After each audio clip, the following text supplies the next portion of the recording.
Bueno, hermanos amados, hemos llegado a la última participación. Quiero agradecer grandemente al pastor Mario, a Edgardo, que hayan tenido la gentileza de invitarme y conocer tan hermosa congregación. Ayer lo dije con los dos hombres.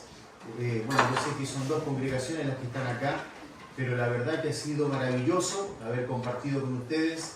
Esperamos de verdad haber sido de bendición para ustedes y gracias una vez más por todo lo que hemos recibido de parte de ustedes, tanto cariño y amor en este tiempo. Así que bueno, son bienvenidos también allá a Holland, Michigan, cuando quieran venir, ¿cierto? Son 5 horas creo en vehículo, ¿verdad? En avión, parece que como que me equivoqué en venir en avión, parece que es más largo en avión que ir en vehículo, pero bueno, ha sido un lindo tiempo, así que gracias, mil gracias. Yo sé que mi esposa, yo quiero hacer pasar a mi esposa, si ustedes me permiten, para que ella se pueda despedir también, si le podemos dar un aplauso hasta...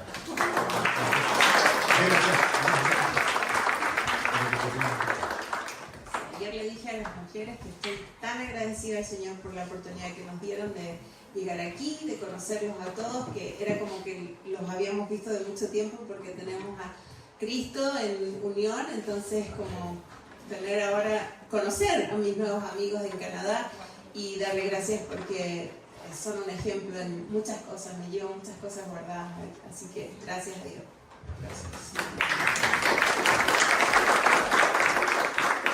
Muy bien, hermanos, finalizando, yo quisiera, como los pastores me habían pedido, ¿cierto?, cantar un último himno en esta mañana de despedida, un himno que siempre me hace pensar en las palabras del apóstol Pablo cuando habla de la gracia de Dios, y él dice, y la gracia de Dios no ha sido vana en mí, ¿no? Antes he trabajado más que ellos, sino es que él se ufanaba, muy por el contrario de lo que el apóstol Pablo estaba diciendo, que si bien somos salvos por gracia, a veces hay algunos que malentienden el concepto y creen que es algo gratuito. No es algo gratuito, porque a nuestro Señor Jesucristo le costó mucho, amén. Él pagó un precio muy grande para redimirnos. Y les pido perdón, le estoy diciendo a mi esposa que ponga el teléfono para no molestar, porque empiezan a llegar los textos de la iglesia, ¿no?, que también se están preparando allá y que vamos a cantar este himno, que tú haces esto y estoy aquí vuelto loco y pierdo mi mente hacia allá. Así que bueno, quisiera cantar este himno, eso es lo que quiero decir, que habla acerca, y no se identifica a todos nosotros, ¿no?, habla acerca de la gracia de Dios, sublime gracia. Amén.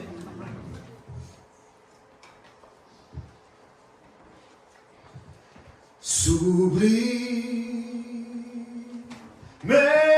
gracia del Señor, que a un infeliz tocó. Fui ciego, mas hoy veo, hoy perdido, y él me halló. Y cuando en Sión por siglos mil brillando esté cual sol, yo cantaré por siempre allí. Sublime gracia ayer. Amén. Sublime gracia. La sublime gracia del Señor que nos alcanzó, ¿verdad? Pienso que todos nosotros entendemos que si no fuera por la gracia de Dios, estaríamos realmente viviendo en medio de la miseria, ¿verdad? todos nosotros hemos sido impactados por la gracia de Dios. Muy bien. Yo pensé que se había puesto a pelear, hermano. Ok, vamos a la última parte de nuestra conferencia. La verdad es que yo les tengo que confesar, estoy muy frustrado porque había muchas cosas que tuve que dejar en el tintero y la verdad es que, bueno, simplemente fui diciendo algunas cosas. Yo les pido perdón que a veces nos alargamos, pero había mucho material y no tuve la inteligencia para condensarlo bien. Yo pensé que iba a poder darlo, pero siempre van surgiendo mientras uno va dando el estudio ciertas cosas que uno cree que tiene que dejar claro. Por eso yo les dije que sin lugar a duda iban a haber muchos conceptos que iban a quedar ahí en el aire. Yo agradezco por los que se acercaron para hablar. No siempre fueron acerca de los estudios, habían otras cosas que querían compartir, pero nos sentimos contentos. Quedan solamente un par de horas antes que salgamos de aquí y una vez más les quiero decir, si ustedes tienen alguna duda respecto a algunas cosas que no quedaron claras, porque este estudio es como para muchas más horas y poder entender bien algunos conceptos, y ahí mi frustración, pero no se preocupen, yo no me molesto si usted quiere hablar conmigo, preguntarme si hay alguna cosa que no se entendió. Por supuesto que es claro y es lógico que no se entienda, porque a veces algunos hermanos me decían, vas muy rápido, ¿verdad? Y claro, dos males, uno que soy chileno y hablo rápido, para que ustedes sepan, ahora estoy hablando lento, ¿verdad? Hablo rápido, los chilenos hablamos rápido, solo no entendemos los chilenos cuando hablamos en chileno. Y aparte de que hay muchas cosas para decir, por lo tanto, si usted quiere preguntar, no se preocupe. Entonces vamos ahora a poner la hora para poder entonces finalizar este último estudio. ¿Qué hemos visto hasta ahora? Es importante entender que lo que quisimos plantear es que existe un grave riesgo de que haya influencias externas en nuestro modo de entender el cristianismo. De ahí que nosotros hemos hablado acerca del cristianismo intuitivo, que no es el cristianismo bíblico, es el cristianismo que supone, por ejemplo, que Dios es bondadoso, pero en sus términos, y por lo tanto Dios debe ser inclusivo. Por eso que hay muchas iglesias que tú ves que flamea la bandera LGTBQ+, ¿verdad? Porque ellos entienden que eso es ser inclusivo, que eso es amor. Pero eso es su percepción de amor. El amor verdadero a lo que apunta siempre es poder ayudar al otro, a poder hacerle entender la verdad. De ahí que la palabra, ¿cierto?, que nosotros entendemos como amonestación, o que conocemos más bien dicho como amonestación en la Biblia, es una palabra muy interesante, la palabra neutesis, que tiene que ver con el concepto de poner en la mente de alguien. Es decir, yo pongo una idea en la mente de otro individuo. Y por eso Pablo dice, vosotros estáis llenos de todo conocimiento, de tal manera que podéis amonestar a los otros. Llenos de toda bondad, de tal modo que tenéis en vuestro corazón el deseo de poder amonestar a otro. No con la intención de dañarlo, sino de edificarlo. De ahí el concepto bíblico eclesiástico de edificar. Y no edificamos con nuestros conceptos, sino que edificamos a través del poder de Dios, con la iluminación del Espíritu Santo de Dios. Y es el tema que vamos a hablar hoy. Porque si hay un cristianismo ignorante, ese cristianismo ignorante puede salir de la ignorancia a través de un ministerio maravilloso del Espíritu Santo de Dios, que es la iluminación. Y vamos a entender este concepto porque a veces se confunde iluminación con revelación. Bueno, un cristianismo iluminado, el ministerio del Espíritu Santo, fíjate allí, esa palabrita chiquitita, y a través de un creyente en comunión con las Escrituras. Es solo a través de eso que llegamos a la llenura del Espíritu Santo, un concepto que vamos a explicar brevemente porque es mucho más complejo de lo que yo voy a decir. ¿Qué es la iluminación, primero que todo? Es un término teológico tocante a que Dios ha hablado a la humanidad. Dios nos ha iluminado de alguna manera. Ahora vamos a entender las variantes, ¿cierto?, del concepto y del ministerio del Espíritu Santo para comprenderlo como lo dice la Escritura y no como nosotros a veces lo percibimos. El concepto completo en realidad generalmente está expresado por tres términos. En este sentido de la iluminación o la luz que trae el Espíritu Santo, ¿no? En primer lugar, tenemos que entender lo que es la revelación. Revelación. Generalmente la palabra revelación en el griego se deriva o se traduce de la palabra apocaliptus, ¿no? Que es correr el velo, sacar el velo, ¿no? Poder quitar algo que está oscuro, y la revelación es el acto de Dios de manifestar, ¿cierto?, por su gracia y amor, quién es Él. Que los hombres podamos comprender quién es Él. Por eso el concepto agnóstico, es decir, el agnóstico es un poquito más, podríamos decir de esta manera, él es más honesto intelectualmente que el ateo.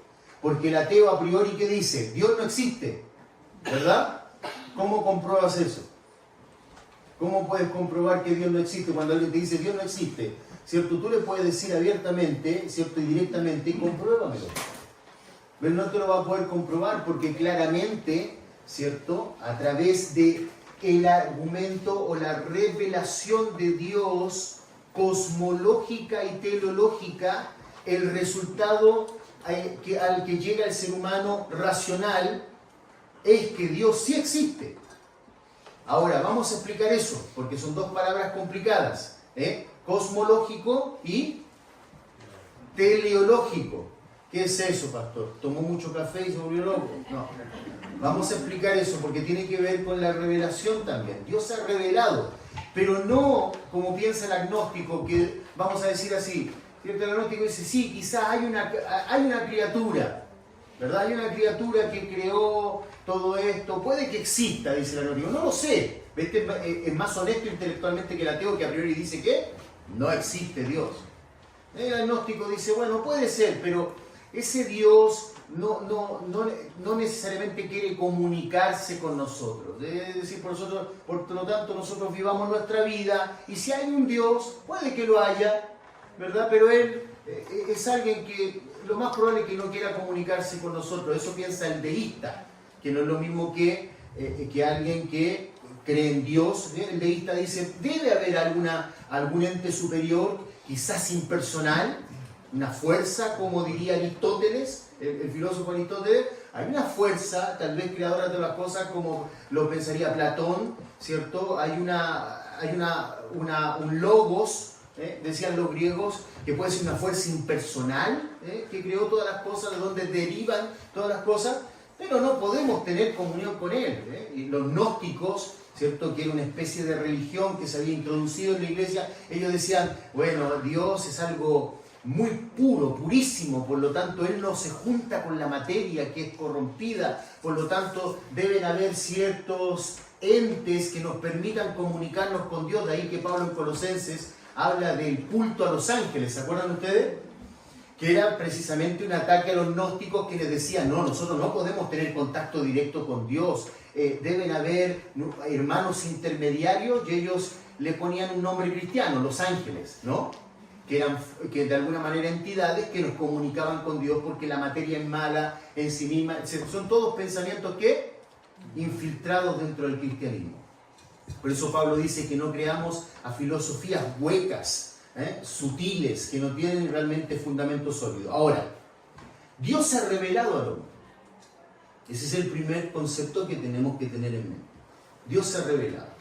Y dijimos a través de dos formas particularmente, no estamos hablando aquí directamente de la palabra de Dios. Dos formas. Uno es el argumento que tenemos como cristianos para hablar de la evidencia de Dios, es el argumento cosmológico. De ahí viene la palabra cosmético, dirían todos, ¿no? Cosmético, ¿verdad? ¿Por qué las mujeres se echan cosmético en la cara? Pero que los hombres no, pero las mujeres. Hay algunos que se pintan los ojos, no sé. Ahí hay otro tema, ¿no? Ya no me invitaron a hablar de eso. ¿Por qué? ¿Qué quieren hacer con la cara? ¿Ah? Ordenarla, ¿no? Ordenarla, ¿verdad? Ordenarla. Porque la palabra cosmos tiene una definición también, es orden. el cosmos, el argumento cosmológico, el orden del universo. Nosotros no tenemos el sol ni más cerca para que nos quememos, ni más lejos para que nos enfriemos. Hay un orden en la creación, ¿verdad? Un orden perfecto. Entonces, nosotros miramos el cosmos y decimos, bueno, si hay un orden, quiere decir que hay detrás de ese orden, hay alguien que generó ese orden inteligentemente. Por ejemplo, si yo les dijera a ustedes, ¿saben qué? ¡Qué impresionante! ¿Saben que este lugar estaba aquí totalmente desordenado la primera vez que vinimos?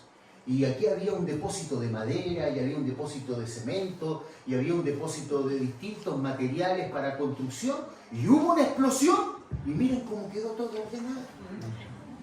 ¿Qué me diría usted? Usted tomó mucho café y parece que le echó algo más, ¿verdad que sí? Porque es ilógico eso. Sin embargo, los ateos, los darwinistas, ¿verdad?, que siguen la corriente de Darwin, piensan que todo esto es producto de una gran explosión, ¿verdad? Y todo este orden cosmológico que nosotros vemos fue producto de una explosión. Y ellos nos llaman a nosotros ignorantes, ¿verdad? No. Claramente, si usted llegó acá y vio que las sillas estaban ordenadas, ¿verdad? Y vio todo lo que se hizo acá, y vio el brazo del pastor que estaba hinchado porque mientras estaba haciendo algo, ¿cierto?, se pegó no sé qué y le dio una alergia, qué sé yo, bastante finito el pastor con alergia. No, ¿verdad? ¿Cierto? Obviamente usted cuando llegó aquí y vio todo este orden, usted entiende que hubo alguien antes que usted que ordenó todo esto, ¿verdad? No hay que ser muy inteligente para eso, ¿verdad? El argumento, Dios se revela al hombre por medio de las cosas hechas, pero también a través del argumento teleológico nosotros podemos hablar de la evidencia de Dios también. Es decir, Dios se ha revelado teleológicamente. ¿Qué quiere decir esto? Telos quiere decir fin. Por eso, por ejemplo, cuando en la Biblia usted encuentra términos como sed perfectos, hasta que todos lleguemos a la perfección, la palabra griega que aparece allí es telos, porque la idea es que hay un propósito que tiene Dios tocante a ciertas cosas, que lleguemos a la madurez, a la perfección. El argumento teleológico, es decir, de propósito, está también en la creación. Nosotros tenemos árboles en la creación. ¿Y qué podemos hacer con los árboles? Si nosotros cortamos un árbol, podemos calentarnos y generar energía cuando tenemos frío y también generar energía para otro tipo de cosas.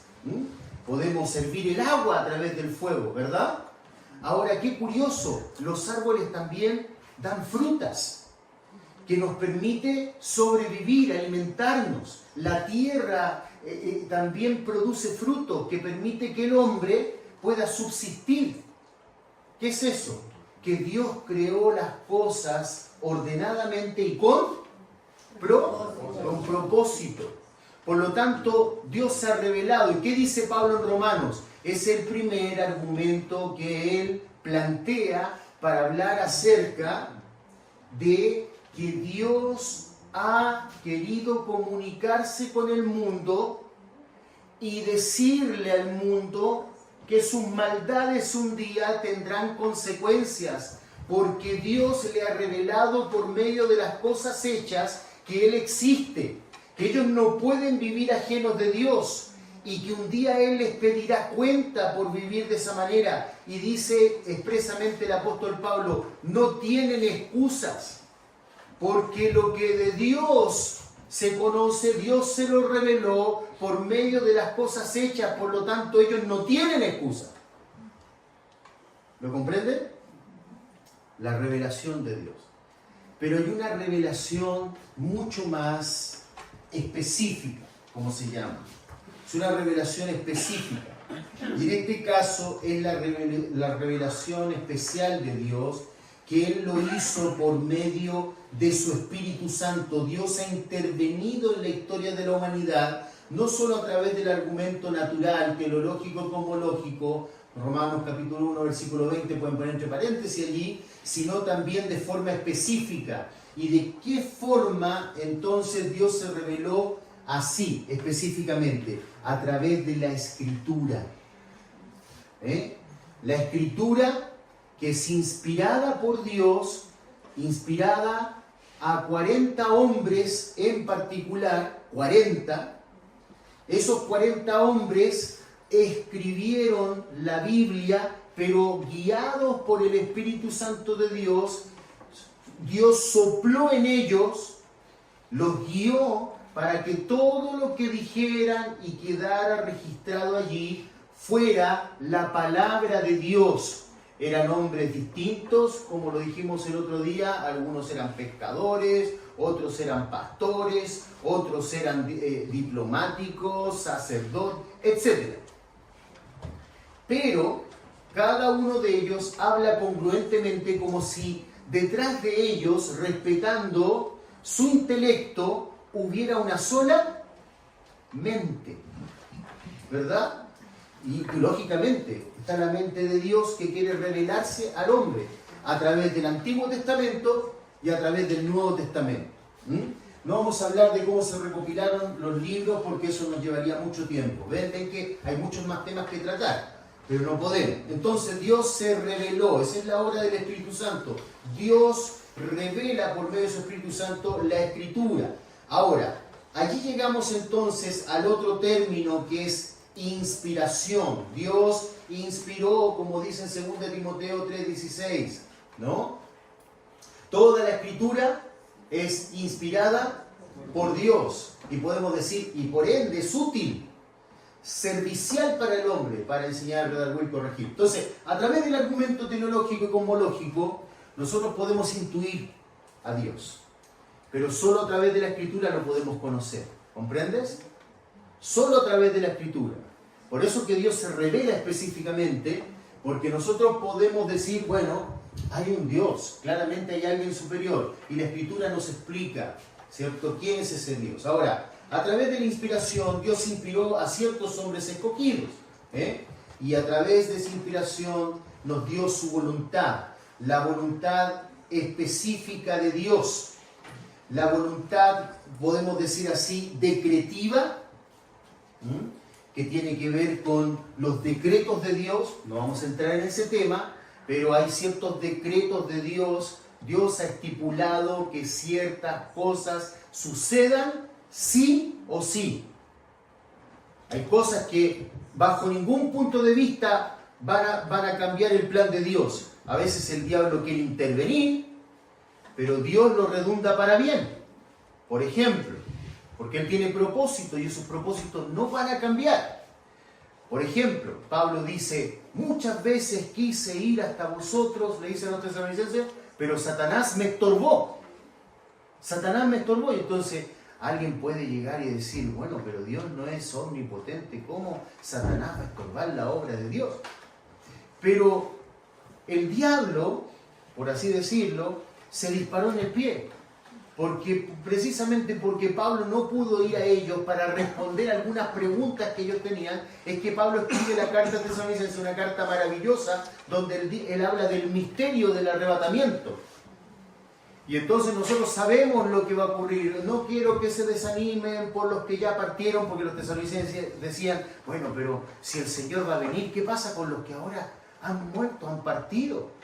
Ellos serán parte de la resurrección. ¿Qué ocurrirá? Recuerden que en el principio de la iglesia habían ciertas cosas que no se sabían porque no estaba toda la revelación todavía del Nuevo Testamento. Entonces Pablo dice, no quiero que os desaniméis por los que duermen, ¿cierto? Porque el Señor mismo con voz de mando, con voz de arcángel y con trompeta de Dios descenderá de los cielos, y los muertos en Cristo resucitarán primero. Luego nosotros los que hayamos quedado seremos arrebatados juntamente con Él, ¿cierto? Y eso era un misterio. Era un misterio que no se había revelado en el Antiguo Testamento, ¿cierto? Algunos, por ejemplo, los amilenaristas dicen que nosotros creemos en una fábula, una resurrección primero de la iglesia, que después vendrán 7 años de tribulación, y entonces cuando comience el milenio vendrá la resurrección de los santos de la tribulación y del Antiguo Testamento que murieron en Cristo, para que finalmente venga la resurrección de los muertos para el juicio del trono blanco. Y dicen, no, habrá solo una resurrección. Y entonces dicen, porque en el Antiguo Testamento la profecía dice, habla de una sola resurrección. Claro, pero en el Antiguo Testamento la iglesia no estaba revelada, porque la iglesia también es un misterio de Dios en el Antiguo Testamento. Y entonces Pablo nos revela algo de ese misterio, que la iglesia resucitará primero. No tenemos tiempo, pero si vamos a 1 Corintios capítulo 15, podemos entender claramente ese orden. Pablo utiliza una palabra que tiene que ver con un contingente militar. ¿Sí? Cristo, las primicias, dice Pablo, así resucitarán. ¿Por qué? Porque los corintios también tenían esa duda, ¿no? ¿Hay resurrección o no hay resurrección? Porque habían entrado falsos maestros que infiltran ideas que no son bíblicas, y habían entrado falsos maestros con ideas no bíblicas y le estaban cuestionando la resurrección. Entonces ahí Pablo les habla acerca de la resurrección, dice Cristo las primicias, porque cuando viene, ¿cierto?, los primeros frutos no vienen solos, ¿verdad? ¿Se acuerdan ustedes? Los primeros frutos viene un solo fruto o viene acompañado de otro fruto. Acompañado. ¿Se acuerdan cuando Cristo resucitó? Hubo aparición de santos del Antiguo Testamento juntamente con su resurrección. ¿Se acuerdan de eso en la Escritura o no? Esto sí y esto no. ¿Sí o no? Sí. Ok. ¿Ven? Cristo las primicias. Luego dice los que son de Cristo.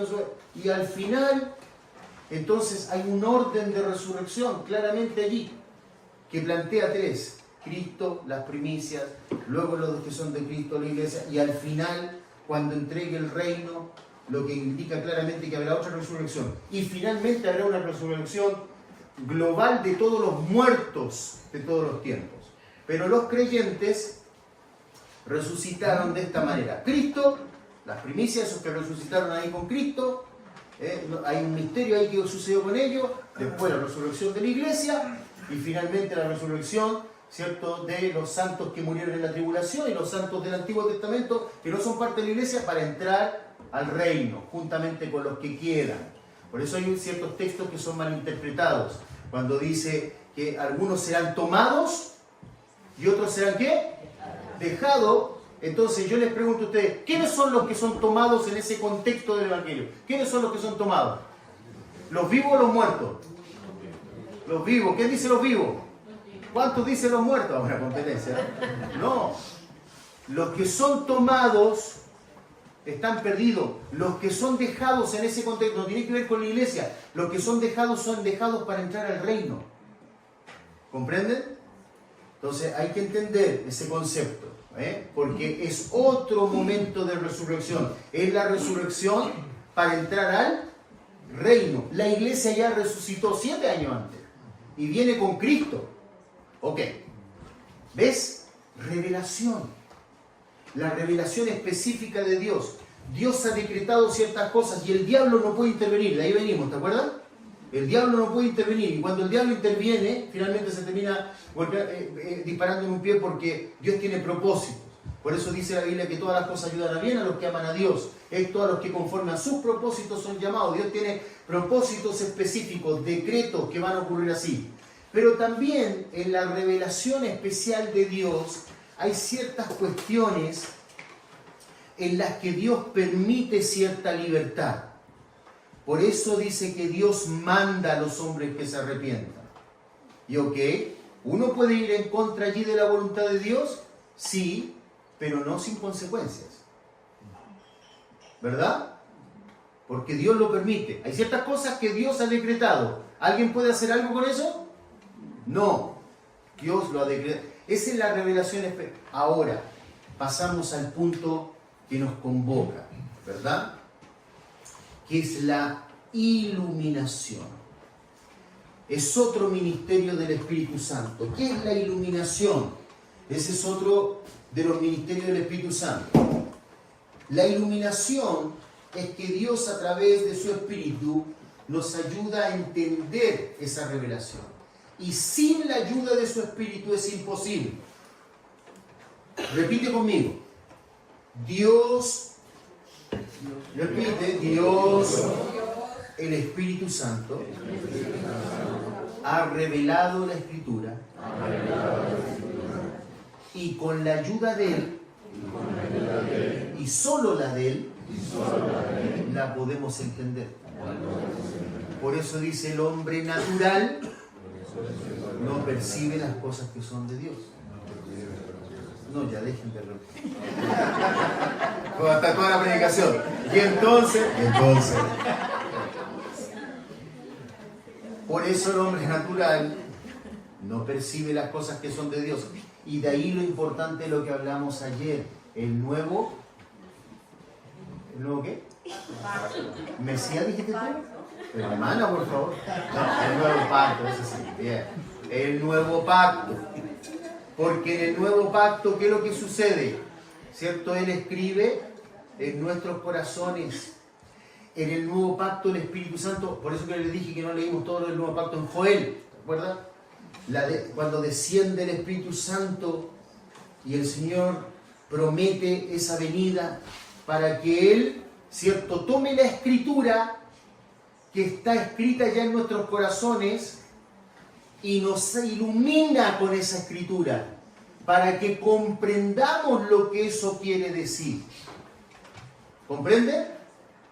Es como, vamos a ver una ilustración, es como cuando el evangelista, ¿cierto?, se encuentra con el eunuco.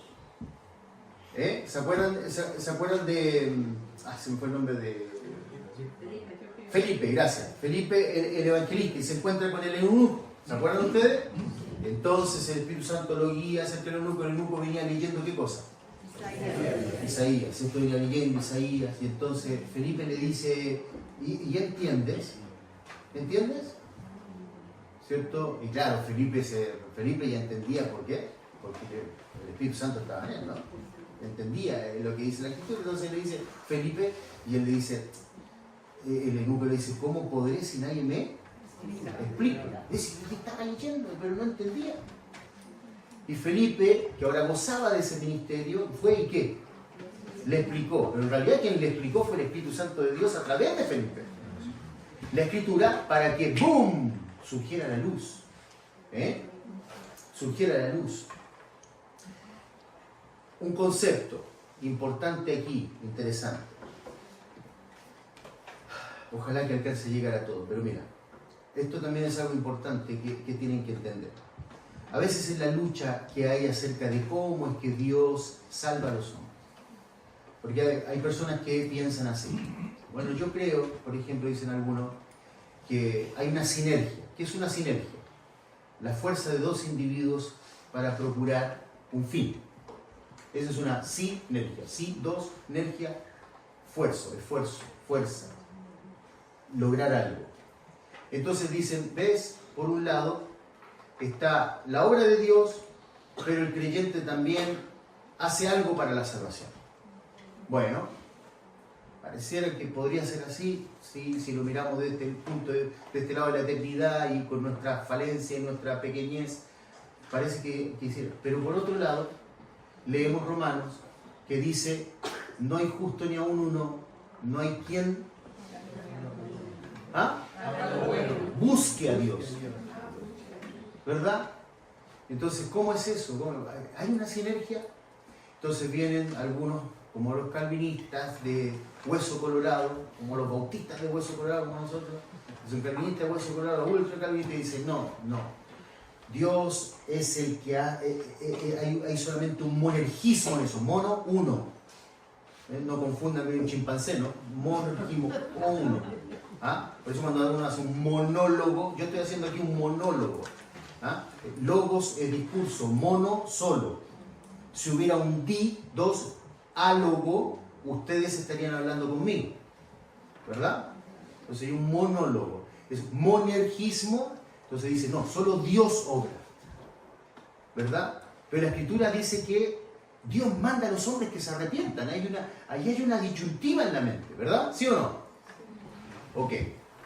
Teólogos tan importantes y tan buenos, los teólogos españoles son muy buenos y a veces no los escuchamos, son de muy buena línea. Muchos de los teólogos anglosajones son de la línea de interpretación de Agustín de Hipona. Agustín de Hipona fue un gran teólogo, hay cosas que uno por ahí no está de acuerdo con él, pero el problema con la línea de interpretación de allí, que generalmente adoptaron los teólogos que son de línea anglosajona, es una línea alegórica. Por ejemplo, Agustín de Hipona era muy alegórico en alguna de las escrituras. Bueno, eso es otro tema. Ahora, lo que muchas veces no se investiga, ¿cierto? Allí es otra de las posibilidades, que haya un energismo. Es decir, hay un monergismo, solo Dios obra, hay un sinergismo, dicen otros que el hombre y Dios obran para la salvación. Yo no creo en eso, porque la Biblia dice que el hombre no busca a Dios, Dios busca al hombre.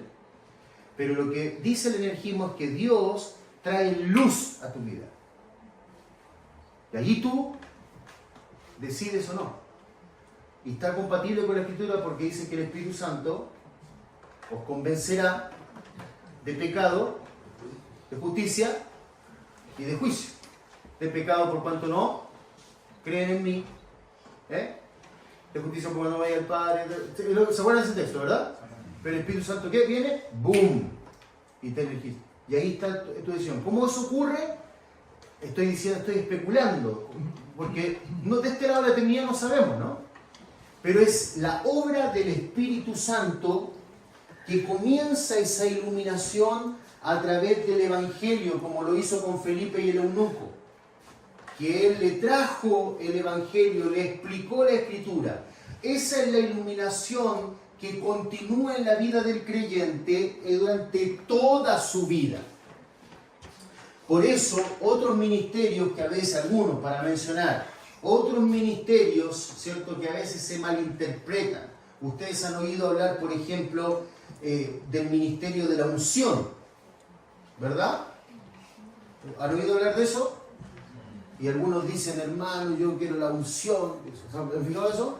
Gente que dice, yo quiero la unción. Bueno, la unción del Espíritu es algo que ocurre cuando el creyente cree.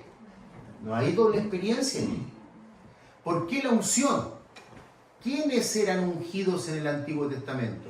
A ver, menciónenme tres personas que eran ungidos en el Antiguo. ¿Quiénes? No entendí nada. ¿Qué cómo? Uno. Reyes. ¿Quién más? Muy bien. Eran ungidos. ¿El rey podía ser sacerdote? No. ¿Verdad que no? ¿El rey podía ser profeta? Sí, a veces lo dicen, por ejemplo, o alguno. ¿El sacerdote podía ser profeta? ¿Sí o no? Claro que sí. Pero no podía ser rey y sacerdote. Cristo sí, porque ya lo hablábamos según el orden de Melquisedec. ¿Qué somos nosotros los creyentes? Y tenemos un ministerio profético. Hubo un ministerio profético, el ministerio profético apegado técnicamente a la palabra, que traía luz, como Pablo, en cuestiones que estaban escondidas, ¿verdad? Una vez que la Escritura fue totalmente revelada, ese ministerio profético técnicamente, no estamos diciendo que quedó obsoleto como dicen algunos, sino inoperante, porque nosotros no somos nadie para decir que Dios dejó obsoleto algo, solo Dios sabe, ¿verdad? Pero técnicamente no tendría razón porque ya toda la Escritura fue ¿qué? Inspirada y revelada, ¿verdad? Entonces, los creyentes, ¿en qué sentido también tenemos el ministerio profético?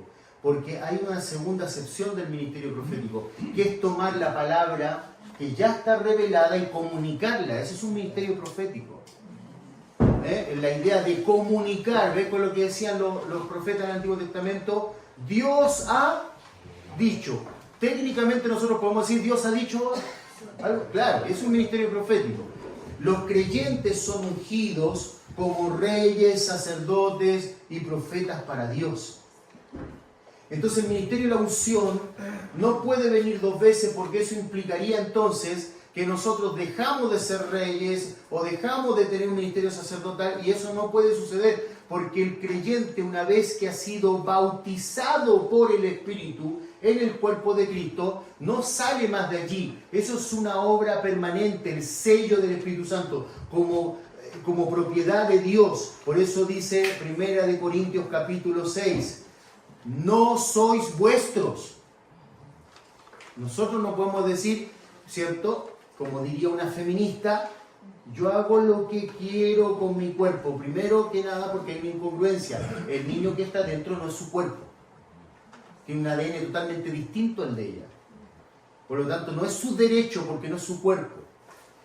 Pero cualquiera que quiera hacer, yo hago lo que quiero con mi cuerpo, no, el creyente no puede tener ese concepto porque Pablo dice en 1 Corintios capítulo 6, ¿no sabéis que no soy vuestro? Nosotros pertenecemos al Señor. Él ha puesto el sello de su espíritu en nosotros. Esto me pertenece, es mío. Amén. Y cuando Él hizo eso, también nos dio las arras, que es la esperanza, es una garantía. La palabra arras significa una garantía, ¿cierto? Es el hecho de que Dios ha puesto su espíritu en nosotros, que nos da a nosotros la seguridad de que un día Él nos llevará con Él. Somos suyos. Y el ministerio del Espíritu Santo es que nosotros también, siendo reyes, sacerdotes y profetas, si hemos de ser profetas tenemos que saber qué decir, si hemos de utilizar el ministerio profético, tomar la palabra de Dios que Él ha revelado y comunicarla, ¿cierto? Él tiene que explicarnos, porque si bien Él ha escrito en nuestros corazones, ¿cierto? Ya no en tablas de piedra, su verdad en nuestra mente y en nuestro corazón, nosotros cuando leemos la Biblia, ¿cierto? Hace esto, es compatible, tiene la misma idea con lo que está dentro de Él la entiende, pero necesita el ministerio del Espíritu Santo para iluminarlo, ilustrarlo acerca de eso, traer la luz sobre eso. ¿Ok? ¿Me van siguiendo, verdad? Por eso en Juan capítulo 16.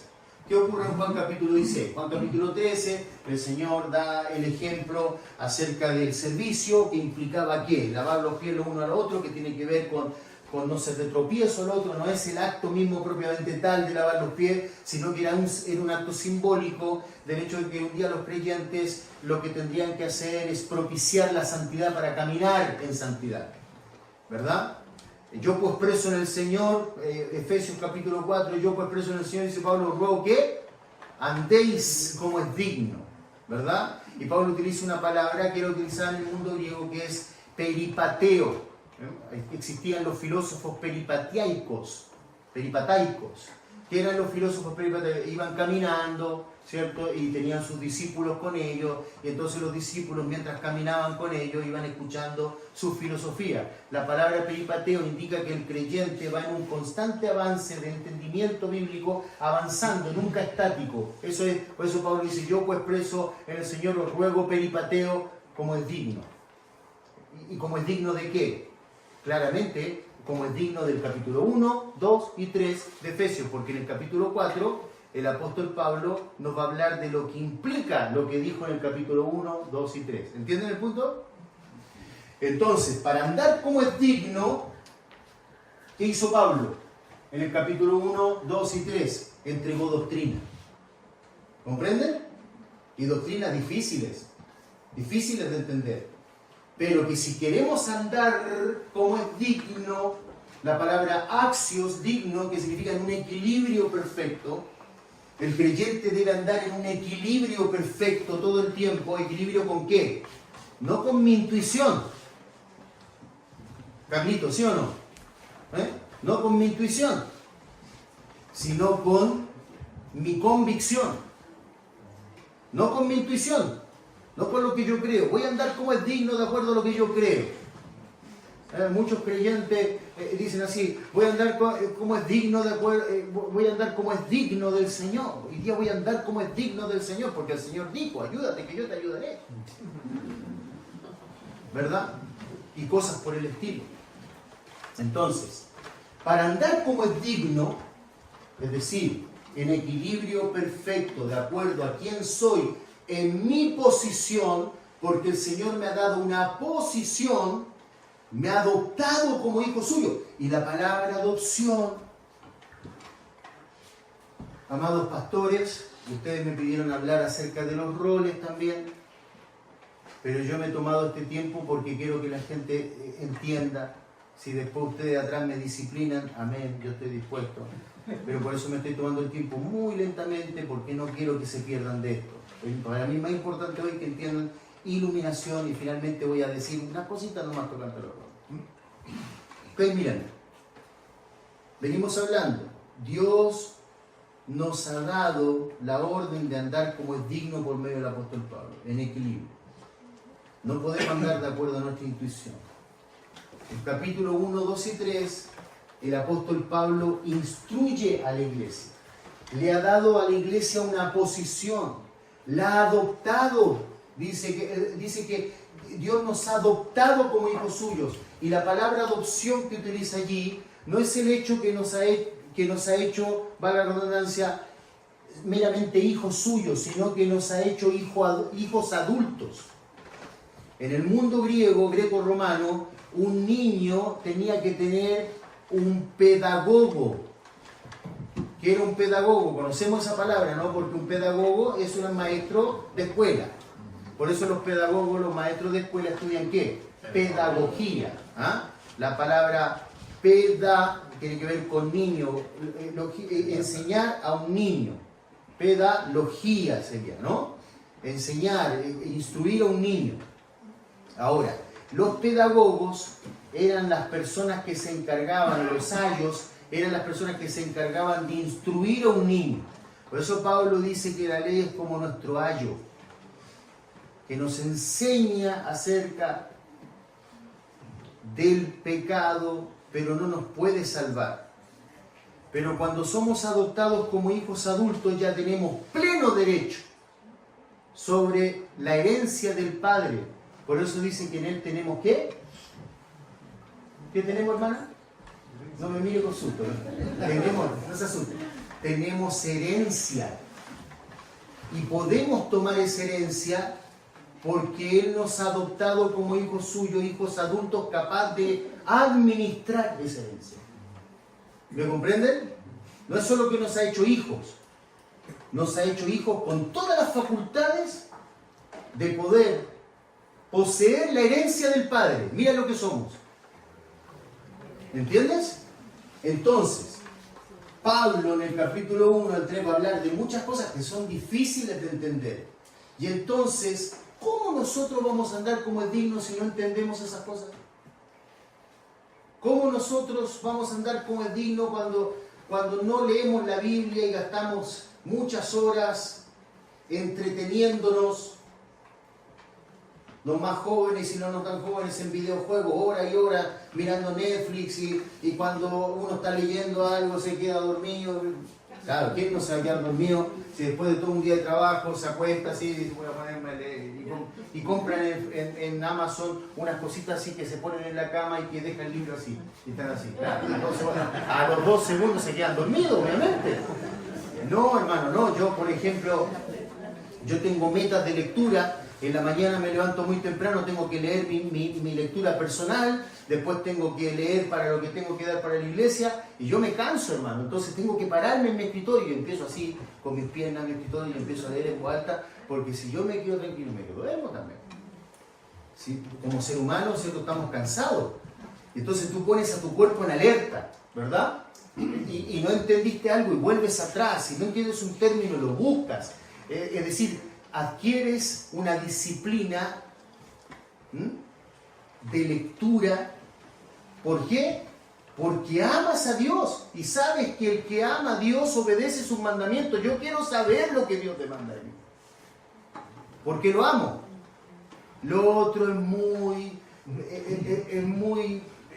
místico decir, no, hermano, yo amo a Dios, usted no sabe cómo lo amo, y yo de pronto miro los árboles y el viento, y yo lo amo a Dios. Claro, eso es muy místico, hermano. ¿Qué quieres decir con eso? No, el amor es algo concreto. Si yo amo a mi esposa, y mi esposa es alérgica al maní, y yo para el día de su cumpleaños digo, mira, te traje una bolsa de maní. ¿Cierto? Obviamente que yo no tengo ninguna relación, porque yo, entonces, ¿hasta qué punto vale mi amor si yo no sé lo que a ella le gusta, lo que ella quiere? A propósito, ella no es alérgica al maní, para que no tengan, si quieren darle maní, le encanta el maní. Pero vamos a suponer que es alérgica al maní. Entonces, si yo amo a Dios, debo conocerlo. ¿Amén? Estoy haciéndolo bien simple, ¿lo captan, verdad? bien sencillito, ¿no? Ahora, entonces, en Juan capítulo 16, ¿verdad? En el versículo 12 dice, aún tengo muchas cosas que deciros, dice el Señor. Él ha dado el ejemplo, lavar los pies. En el capítulo 15 él ha hablado de los frutos, ¿verdad? Que los creyentes separados de él nada pueden hacer, ¿verdad? Deben permanecer en él. Entonces, para dar fruto y para que su gozo sea cumplido en nosotros, hay una bendición cuando servimos al Señor. El gozo que tanto buscamos en lo mundano lo encontramos precisamente involucrándonos en su obra. ¿Amén? Yo esperaba escuchar un amén, hermano, ¿verdad? Entonces, después en el capítulo 16, ¿viste? Les ha venido dando un ejemplo. Pedro no lo entendió. Él le dice, si no te lavo, no tienes parte conmigo. Bañame entero, entonces. No entienden, ¿ves? En el capítulo 15 le habla de los frutos. Yo soy la vid, vosotros los pámpanos. Todo pámpano que en mí no lleva frutos se han cortado. Entonces los discípulos, ¿qué están?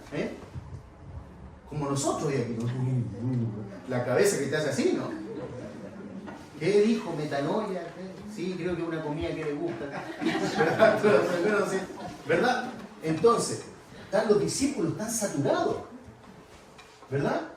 Y el Señor le dice, aún tengo muchas cosas que deciros, pero ahora no la podéis sobrellevar. ¿Por qué? Porque el estrés que venía, ¿te acuerdas? Iban a estar en el jardín, el Señor, quédense conmigo, ven al Señor angustiado. ¿Qué le pasa al Señor? Miren, bueno, entonces no podéis velar conmigo, lo ven transpirando.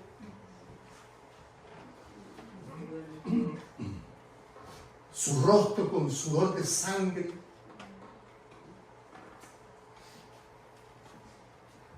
Tengo mucho que deciros, pero no podéis sobrellevarlo. Pero no se preocupen.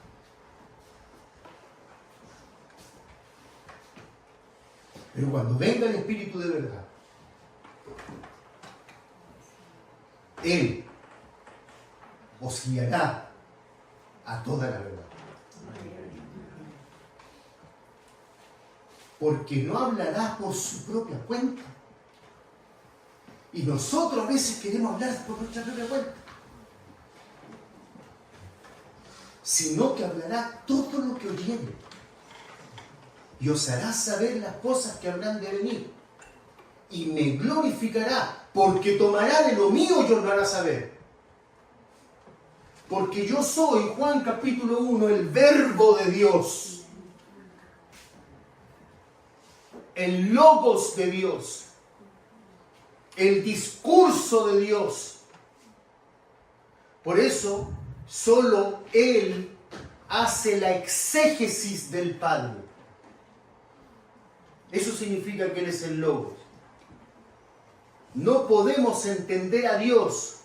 Pero esta es la vida eterna, que te conozcan a ti. Y para conocerte a ti, deben conocerme a mí, al que tú has enviado. Porque yo soy el exégesis del Padre. Yo soy el discurso, y el discurso se hizo carne. ¿Comprendes eso? En el principio era el verbo, el logos, y el verbo estaba con Dios, y el verbo era Dios. Todas las cosas por Él fueron hechas. Hágase la luz. El hombre que se haga mi imagen y semejanza. En el principio era el verbo, el logos, el discurso. Y el discurso estaba con Dios, y el discurso era Dios. No es un ente abstracto, no es un concepto. Todas las cosas por Él fueron hechas, y sin Él nada de lo que hubiese sido hecho fue hecho. En Él está la vida, etcétera, etcétera. Versículo 14. Y aquel verbo se hizo carne. ¿Me entiendes?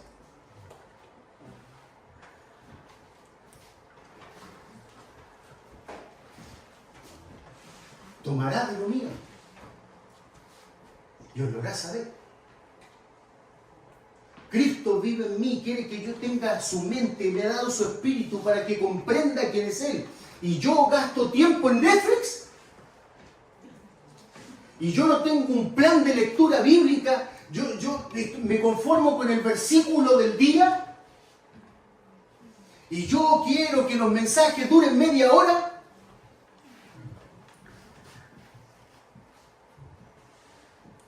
se hizo carne. Y vimos su gloria. Gloria como la del unigénito del Padre, lleno de gracia y de verdad. Y el Espíritu de verdad, Él os guiará a toda verdad, porque no hablará de su propia cuenta, sino que hablará todo lo que oyere y os hará saber las cosas que habrán de venir. Y Él me glorificará y tomará de lo mío y os lo hará saber. Entonces, basado en ese texto, lo que comprendemos es que el Espíritu Santo viene para iluminarnos. Y sin Él no comprenderíamos la Escritura. Pero el apóstol Pablo dice, y ahí se entiende, cuando el apóstol Pablo dice eso, en Tesalonicenses, no apaguéis, ¿qué cosa? No menospreciéis. Y después, ¿qué dice? Absteneos de toda especie de mal. Cuando dice no apaguéis el espíritu, hay muchas cosas para explicar allí tocante a la iglesia tesalonicense, pero solo quiero que entiendan esto para que no se emboten. Es precisamente no tener una actitud de que el Espíritu Santo de Dios, que quiere obrar en nuestra vida y Él obra por medio de su palabra, que nosotros entonces menospreciemos lo que Dios ha dado en su palabra. No lo estudiemos, seamos vagos. Por eso el escritor de Hebreos dice, vosotros debierais ser ya maestros. Si tú llevas más de 2 años en la iglesia, y todavía estás con el asunto de que si la salvación se pierde, no se pierde, y si y el Espíritu Santo, y que hablar en lengua. Ayer hablaba con una hermana hermosa tocante ese tema. Fue maravilloso la conversación que tuvimos. Y cómo ella comprendía claramente que eso era de esta forma. Pero si pasan años y 5 con los mismos temas, y es verdad que Putin es el anticristo. Bueno, ya tengo que ir terminando, ¿no? Vamos a dar, aunque se enojen algunos 12 minutos más y terminamos. ¿Comprenden? Entonces, vemos la oración de Pablo, ahí en Efesios capítulo 1, versículo 15 al 18. Por esta causa también, yo habiendo oído de vuestra fe en el Señor Jesús, en otras palabras, podemos claramente ver quiénes son los participantes de la oración, son creyentes. Porque Él oyó de vuestra fe. ¿Ah?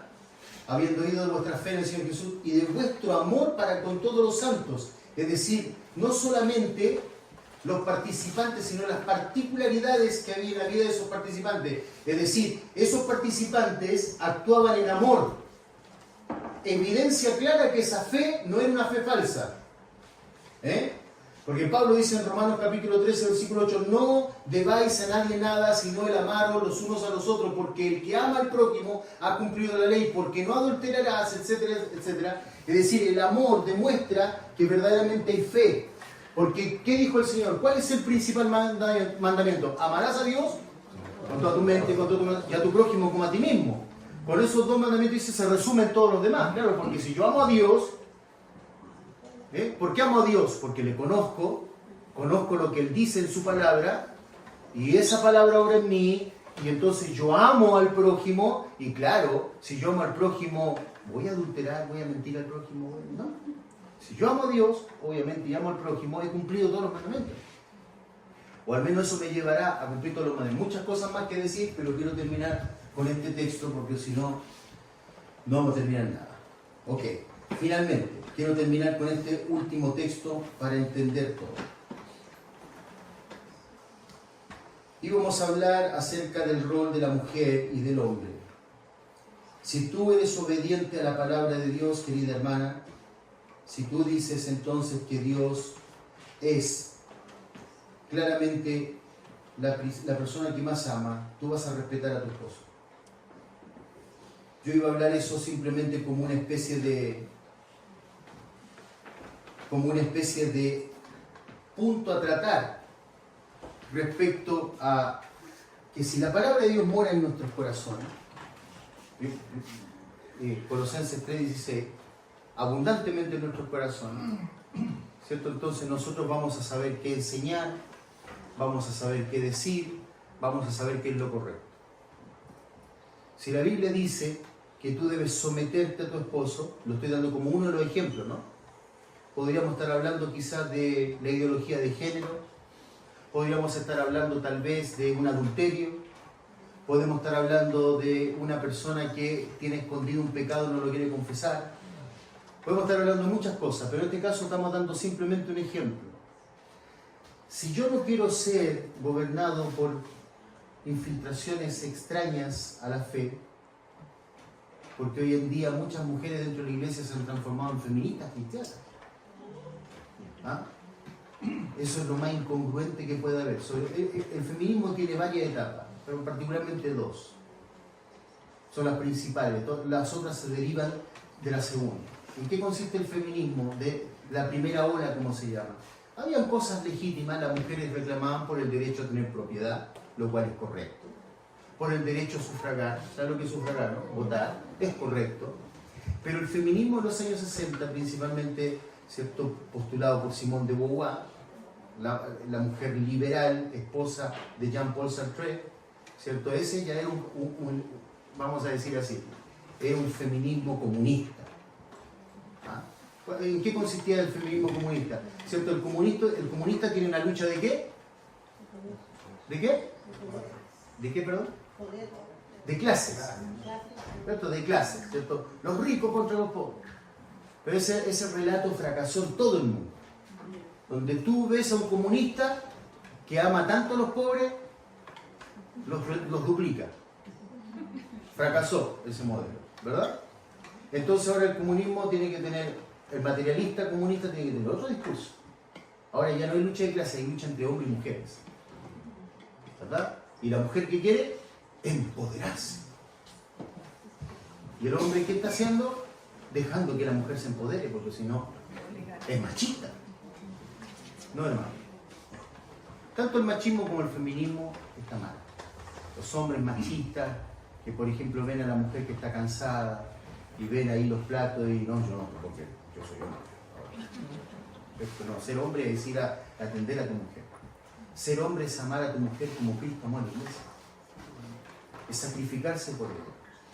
Ojo que los mandamientos que entrega Pablo en Efesios capítulo 5 son mucho más exigentes para el hombre. Es ser como Cristo.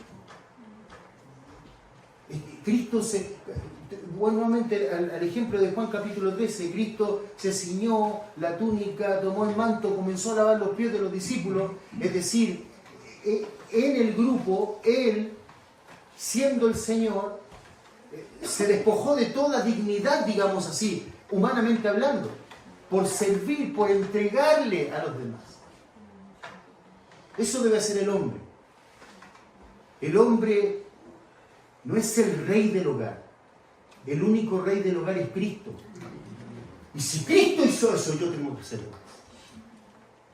Yo tengo que seguir los pasos de mi Señor. Y ser un protector de la familia, ser alguien que lava los pies de mi esposa, procurar la santidad. ¿Cómo vas a ir a la reunión de mujeres? ¿Y quién me va a servir de comer? Que viejo, no te sabes hacer de comer. Yo viví solo de los 21 años. Si no me preparaba mi comida, a los 21 años ya estamos viendo solos. ¿Cuántos jovencitos aquí ya están viendo solos a los 21? Bien. Porque hay algunos que dicen, yo no, pastor, todavía no, ¿cuántos años tienes? 40, pero... No, está bien, porque está difícil la cosa. Pero hay que ser hombre, ¿verdad?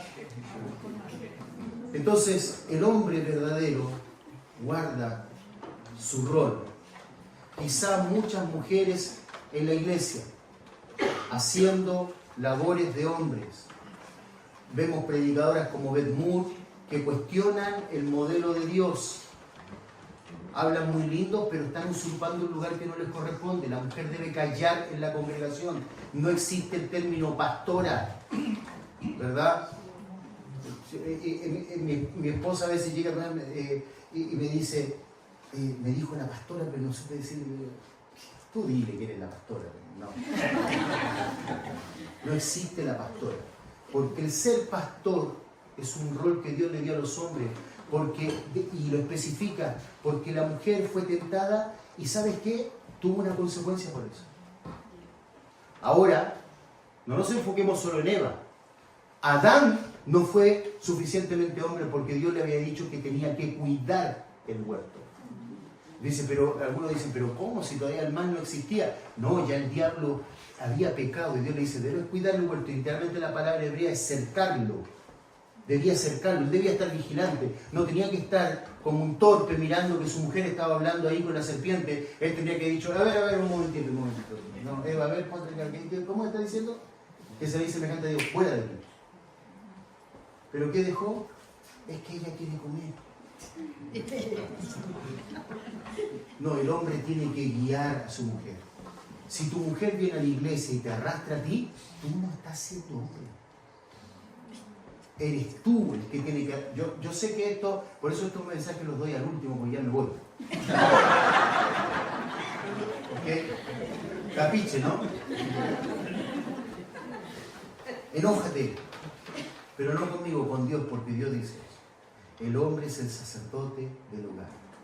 Cuando un hombre como Elí deja que las cosas sucedan, por cierto, los hijos van creciendo y cambia la forma en que tienes que tratarlo, pero siempre tienes que estar siendo una traba para ellos, siempre tienes que estar principalmente siendo un ejemplo, porque tus hijos son los principales espectadores de lo que tú dices. Cuando tú le dices a otra persona, sí, porque Dios, y tus hijos en silencio, claro. Por eso que el hombre tiene, pero la mujer dice que tendría una maldición, y es que desearía, dice literalmente, desearía gobernar al hombre. Tu deseo será para con tu marido y él se enseñará de ti. ¿Ves? Es el mismo concepto que aparece después en Génesis 4 cuando le dice a Caín, hey, escucha una cosa, el pecado está a la puerta y te desea. En otras palabras, el pecado se quiere enseñar de ti. Con todo, tú puedes vencer el pecado. Pero ¿qué hizo Caín? Se dejó vencer por el pecado. Parte del castigo de la mujer es el deseo de enseñarse a su marido. No lo hagas, hermana. Eso no te hace más mujer, te hace menos digna. Hay mujeres que de pronto denigran a sus maridos en público. Sí, los maridos también tienen culpa porque se portan mal, porque tienen una actitud de poco liderazgo en la iglesia. La mujer necesita admirarte, hermano. Y no necesita admirarte porque eres alto, porque eres buen mozo, sino todos nosotros teníamos oportunidades, ¿no? Pero ¿por qué te debe admirar tu mujer?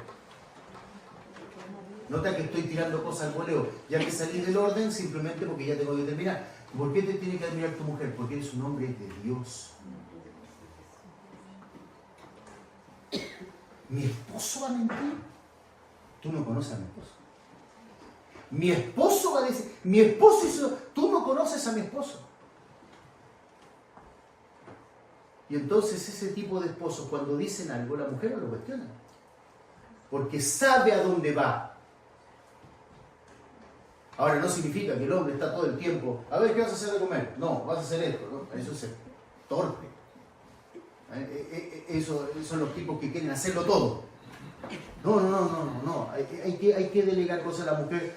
Por ejemplo, yo a mi esposa la dejo que ella va al supermercado y claro, yo voy mirando hasta dónde va a gastar. Pero ella sabe lo que tiene que gastar. ¿Ah? Hay hombres que manejan las finanzas y se mueren y la mujer no tiene idea qué hacer. No tiene idea qué hacer. Porque él cree que ser hombre es manejar las particularidades del hogar. No, el hombre tiene que saber proyectar, discipular a su hogar. La mujer tiene que saber qué hacer. Gracias a Dios yo sé que si yo me muero, mi esposa no... porque ella puede hacer todo sola. Tengo que ir terminando. Yo he visto personas que la mujer ni siquiera sabe manejar, porque él hace todo. El hombre tiene que ser un hombre honesto para poder liderar a su mujer y que su mujer lo respete. Y si tu hombre no es digno de respeto, tú debes respetarlo igual porque es el mandato de Dios. ¿O vas a vivir un cristianismo intuitivo a tu manera? No, sí, yo sé que la Biblia dice eso, pero es que Dios, tú sabes, ¿no? Yo tengo que hacer esto. No. Quizás tu esposo no sabe administrar dinero, sé humilde. Dile, mi amor, permíteme decirte, no hagamos esto. Si él lo hace, bueno, me voy a poner en esto, pero yo quiero decírtelo, mi amor. Me traes mal a mi corazón. Y si el hombre es sabio y humilde, capaz que va a entender que su mujer es mejor administradora que él. Es mejor administradora que él. Y con sabiduría, el líder no es el que tiene la mejor idea, sino que el que sabe dónde está la mejor idea. Por eso el líder debe ser humilde. No debe creer que lo sabe hacer todo. Debe ser humilde para escuchar. Por eso yo le digo a las personas en mi iglesia, yo soy el pastor, pero no tengo la última palabra. Usted puede venir y decirme, mostrarme con la escritura, yo no creo que eso está en la escritura, pastor, por esto. Yo le voy a agradecer a usted. Tiene razón, hermano, hermana. Fíjense que no me había dado cuenta de eso. Por eso yo le digo, usted puede oponerse a cualquier cosa que yo diga, pero siempre y cuando usted me lo demuestre bíblicamente. Porque si es cuestión de particular gusto, en gusto no hay nada. ¿Qué? ¿Qué? A eso sí se lo saben, ¿ve un versículo no? ¿Verdad? Entonces, hay muchas cosas bíblicamente, todo esto que te estoy diciendo tiene sustento bíblico. Lo último que quiero que quede en tu mente, el Espíritu Santo vino a nuestras vidas. Él nos guía a toda la verdad. Hay conceptos mundanos, humanistas, que quieren insertarse en nosotros los creyentes. La ignorancia bíblica de no conocer la Escritura hace que no entendamos que lo que estamos haciendo es un daño. Que la mujer gobierne en el hogar es un daño. Es un mal ejemplo para tus hijos. Tú debes honrar a tu esposo. Esposos deben amar a sus esposas como Cristo amó a Dios. Yo sé que algunas de ustedes tienen esposos inconversos. Al escuchar esto se entristecen. Pero también la Biblia dice que por la buena conducta de las mujeres muchos esposos se han convertido. El punto es que en este mundo sufriremos aflicción. En este mundo hallaremos aflicción, pero confío. Cristo venció. Padre, te damos gracias por tu amor y tu verdad. Bendice tu palabra en nuestros corazones. Perdón, Señor, si muchas cosas no pude abordar, pero tú sabes todas las cosas. Bendice esta preciosa iglesia, estas dos iglesias que se han juntado para escuchar tu palabra. Padre mío, bendice a tus siervos que están al frente de la iglesia. Bendice a mis hermanas, que ellas puedan ser humildes, puedan ser mujeres de bien. Ayuda a los hombres de esta iglesia que sean hombres, que lideren, que sean un apoyo para el pastor. El pastor no puede estar haciéndolo todo. Los hombres deben levantarse en este lugar. Señor, que los hombres puedan entender su rol, ser ejemplo para sus hijos, sus esposas, así como tú eres ejemplo para nosotros. Debemos ser como tú. Qué gran tarea es esa, Señor. Pero con la ayuda y el poder del Espíritu Santo podemos.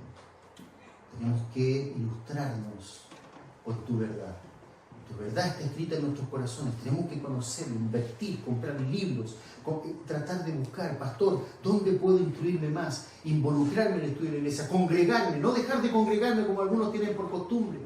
Porque como dice tu palabra en Efesios, los pastores instruyen a la congregación, la capacitan para la obra del ministerio. El pastor no es el que tiene que hacer todo, la iglesia en conjunta debe hacerlo. Debe servir como Cristo sirvió. Ayúdanos, Señor. Porque tenemos muchas más cosas excitantes y entretenidas que este mundo no nos ofrece. En ti hay gozo pleno, una vida excitante, maravillosa. No hay mejor vida que ser un hijo de Dios. Hay demandas y es difícil, pero ¿qué importa? Un día estaremos contigo por la eternidad. En el nombre de Jesús. Amén. Amén.